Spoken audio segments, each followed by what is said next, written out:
Nature में इस study को प्रकाशित किया गया है। स्टडी कहती है कि इससे धरती की घूमने की गति कम हो रही है और इसी कारण घड़ियों में से 1 सेकंड के समय को कम करना पड़ सकता है। इसे नेगेटिव लीप सेकंड कहा गया है, जो कि 2019 तक घड़ियों में से कम किया जा सकता है।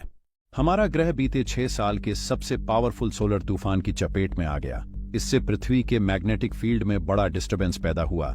NOAA के स्पेस वेदर प्रिडिक्शन सेंटर ने अनुमान लगाया है कि पृथ्वी पर एक भूचुंबकीय तूफान आया है। तूफान कमजोर लेकिन अभी भी एक्टिव है। वैज्ञानिकों का यह भी कहना है कि सोलर फ्लेयर के विस्फोट से पृथ्वी पर रेडियो ट्रांसमिशन बाधित हो सकता है। जब सूर्य की चुंबकीय ऊर्जा रिलीज होती है तो उससे निकलने वाली रोशनी और पार्टिकल्स से सौर फ्लेयर्स बनते हैं।